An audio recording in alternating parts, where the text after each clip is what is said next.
menjiplak, penjiplak, dijiplak gitu. Iya betul. Yang orisinalnya bisa jadi karena nggak punya USB gitu ya.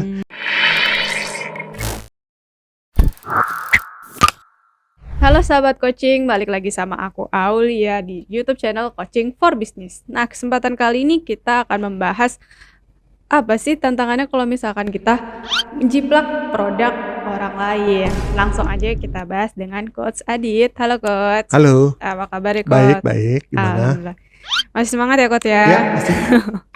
Oke, gini Coach, kalau misalkan kita berbicara seputar bisnis ya Coach ya, pasti kan ada masanya misalkan di suatu perusahaan itu membuka produk atau merilis produk baru, contoh lah kopi gula aren gitu ya Coach ya. Nah terus kok kelihatannya rame gitu. Nah terus beberapa pebisnis ini tuh ikut-ikutan ngejiplak membuat produk barunya di misalkan toko-toko mereka atau bisnis mereka itu juga kopi gula aren gitu Coach. Nah sebenarnya kalau misalkan kita ngejiplak bisnis lain produk yang sama itu tuh akan bertahan lama nggak sih Coach? Oke, kalau kita bicara menjiplak ya, menjiplak plak. Menjiplak ya sebegitu aja gitu ya. Biasanya sih yang menjiplak itu biasanya ya lebih murah gitu ya. Oh iya sih benar. Salah satu cara supaya bersaing dengan itu, dengan muncul dengan lebih murah. Oke. Gitu ya. Tapi dia betul-betul menjiplak gitu ya. Ini apakah bisa bertahan lama atau enggak gitu ya. Mungkin menurut saya akan menguntungkan secara jangka pendek aja sih. Ya. Karena tadi orang yang lebih fokus kepada harganya aja mungkin akan beralih juga sih ke orang yang lebih murah ini gitu ya. Tapi kalau menurut pengamatan saya dan pengalaman saya juga itu nggak akan bertahan lama juga ya gitu ya. Dengan berbagai macam penyebabnya, akhirnya si penjiplak ini juga nanti ya kalau dia hanya mengandalkan jiplakan gitu ya, ya akan kalah juga, akan hilang juga gitu, punah juga akhirnya gitu ya. Karena asal jiplak aja kan gitu ya, tidak tahu persis dalam-dalamnya filosofinya gitu dan segala marketnya gitu ya. Jadi tidak akan bertahan lama gitu, karena hanya latah aja. Iya. Gitu. Jadi supaya seperti itu gimana kan gitu ya, supaya bisa bertahan lama ya jangan jiplak gitu. Udah pasti itu. Jangan jiplak Gitu ya. ketiplak. Mengikuti tren dengan menjiplak beda loh gitu ya.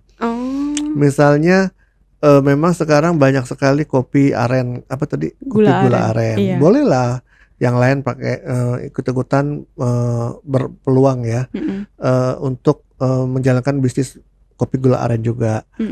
Tapi kan nggak jiplak-plak gitu kan gitu ya. Kalau memang dia tahu formulanya ya jiplak formulanya juga kan ya pasti nggak, itu kan melanggar etika juga gitu ya. Kalau sudah ada hak cipta bisa dituntut gitu kan.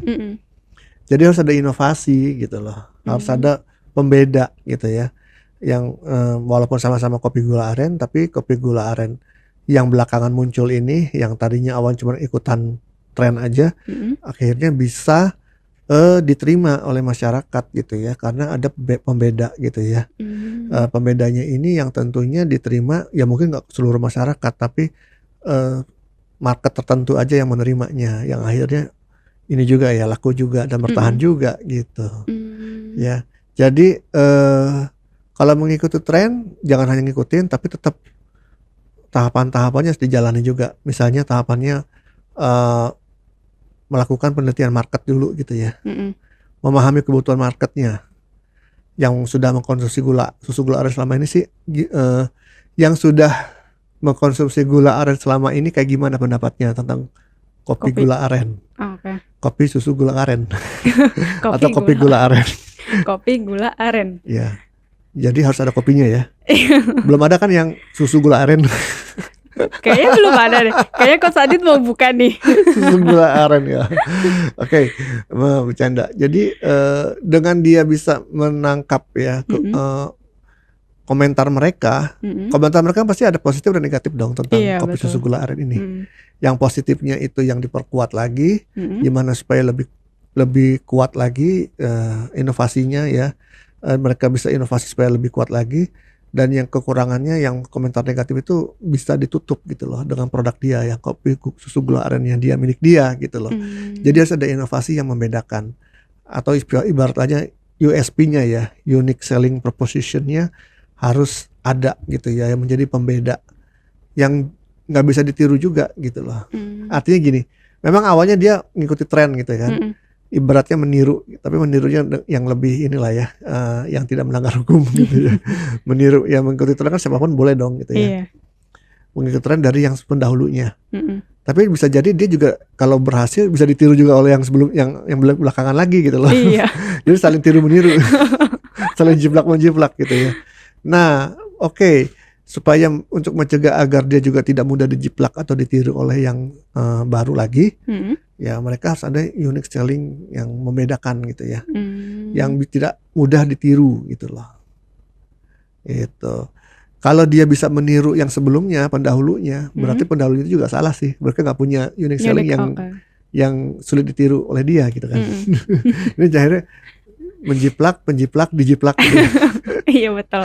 Yang originalnya bisa jadi karena nggak punya USB gitu ya, akhirnya mudah ditiru dan dijiplak oleh yang berikutnya. Yang berikutnya ini karena berhasil juga dijiplak lagi sama yang berikutnya lagi kan gitu. Terus-terusan aja deh. Jadi betul-betul harus ada unique selling proposition yang berupa inovasi atau pembeda ya, baik itu di produknya maupun di jasa pelayanannya, atau dua-duanya. Lebih bagus dua-duanya ya. Produknya ada keunikan, layanannya juga ada keunikan gitu ya. Misalnya melayaninya pakai robot kali ya. Atau pelayannya pakai kursi roda atau apa gitu. Contoh ya. Tapi yang betul-betul memang cocok dengan market yang mereka targetkan gitu loh.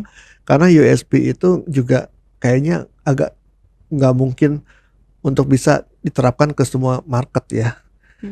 Kopi susu gula aren ini mau dijual kemana misalnya, ya kan? Ke ibu rumah tangga, ke karyawan, ke buruh, atau ke anak-anak muda, itu ke profesional, itu beda-beda tuh.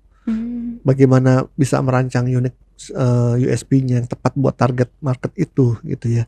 Karena target market yang cocok buat misalnya kalangan anak muda belum tentu cocok untuk target market untuk kalangan profesional misalnya gitu. Ya, walaupun sama-sama kopi susu gula aren gitu ya. Ya, baik itu dari kemasannya, dari rasanya gitu ya, atau dari aromanya, atau dari bagaimana melayani permintaannya gitu, macam-macam bisa diinovasikan gitu ya. Atau dari sisi kandungan nutrisinya gitu kan, wah banyak deh gitu. Ya, jadi harus ada pembeda sehingga walaupun awalnya dia meniru atau mengikuti tren, tapi mereka akhirnya bisa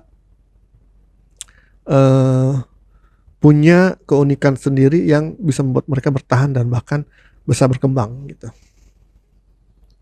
Oke, Coach. Nah, sebenarnya kalau misalkan tantangannya tuh, kalau misalkan kita ngejiplak produk orang lain, itu apa sih, Coach? Tantangan dalam menjiplak produk orang lain. Kelihatannya gampang ya menjiplak ya. Iya, kelihatannya memang gampang. Gitu ya. Tapi tantangannya pertama, kalau produk yang dijiplak itu sudah dihak ciptakan, tentu dia akan berhadapan dengan permasalahan hukum gitu ya. Berat. Itu tantangan yang kelihatan banget gitu ya. Dan kedua, jiplak itu biasanya lebih ke permukaannya aja ya, yang kelihatannya aja yang dijiplak. Tapi dalemannya itu agak susah tuh dijiplak ya, gitu. Yang nggak mungkin, agak sulit ditiru ya. Apalagi kalau yang produk yang orisinil itu sudah punya USP gitu ya. Nah, itu mereka agak sulit tuh nanti untuk bisa bersaing gitu ya, atau bisa ikut bertahan gitu ya. Karena mereka hanya menjiplak sesuatu yang secara instan aja gitu, yang kelihatan. Tapi justru yang faktor esensialnya mereka nggak dapat gitu loh. Akhirnya ya tadi, awal-awalnya aja mungkin berhasil gitu ya, tapi akan cepat nggak laku lagi gitu. Oke. Ya, tantangannya sih di situ ya. Oke. Nah, kalau misalkan, dari sisi produk nih Coach, kalau misalkan Mhm. ada inovasi baru, misalkan kita nggak tahu nih, mereka tuh pakainya sebenarnya tuh kopinya kualitasnya seperti apa, terus Iya, pakai susunya tuh pakai kok susu, pakai gula arennya tuh yang kualitasnya yang seperti apa kan juga nggak tahu. Nah betul. itu kalau misalkan kita sebagai yang penjiplaknya, itu misalkan, oh ternyata kopinya tuh malah lebih enak gitu. Nah itu apakah, malah membuat persaingan atau bahkan bisa dituntut juga nggak sih Coach? Ya kalau tuntut itu kan faktornya biasanya kalau kita menjiplak brand-nya gitu Mmm, ya, menjiplak namanya, menjiplak, produknya bener-bener saklek bukan saklek, menjiplak produknya bener-betul, 100% dijiplak gitu ya. Nah mmm, itu akan kena tuntutan sih gitu. Tapi kalau dia akhirnya melakukan riset dulu, akhirnya bahkan menemukan jenis kopi atau jenis susu atau jenis gula aren yang lebih berkualitas, yang lebih cocok dikombinasikan misalnya iya, maksudnya jadi heeh, lebih enak, mhm. menurut saya itu ya itu juga inovasi gitu ya, yang Oke, bisa membedakan dia dengan yang dengan yang orisinil tadi gitu loh, oke. gitu ya. Mungkin namanya bisa diubah bukan kopi susu gula aren apalah gitu namanya gitu ya. Namanya diubah sedikit tapi padahal itu kopi gula Heeh, aren gitu. kopi susu gula merah misalnya. Kayaknya nggak ada deh, Nggak ada ya, belum ya. pakainya gula aren. Heeh. Ya atau gula gula coklat gitu ya. Kan Bisa. brown sugar bahasa Inggrisnya, Oh iya atau pakai bahasa Inggris. kalau gula aren palm sugar gitu kan, ada Oke, brown sugar, macam-macam ya gitu. Ya oke, jadi, kalau dia bisa menemukan kombinasi kopi, susu, dan gula arennya yang unik, mhm, itu akan inovasi juga ya gitu akhirnya, kayak jatuhnya gitu loh. kayak misalkan ditambah bubble atau ditambah apa pun itu Iya yang gitu bisa kan, yang minumnya nggak habis-habis gitu kan. ini nggak habis-habis gimana? Ya ya ya, jadi, pembedaannya harus jelas gitu, yang unik ya, sehingga tidak dikatakan menjiplak lagi gitu. Oke, Kak. Menarik nih teman-teman. Kalau misalkan teman-teman nih lagi ada bisnis, terus mau jiplak, bisnis lain atau produk di bisnis lain. Nah, itu teman-teman harus memikirkan, tantangan apa aja sih kalau misalkan memang teman-teman tuh menjiplak ketiplek banget produknya. Lebih baik teman-teman itu ada inovasi atau unik dari produk tersebut. Mungkin cukup sekian dari aku Aulia, Saya Aditya Wijaya, sampai sampai jumpa. jumpa.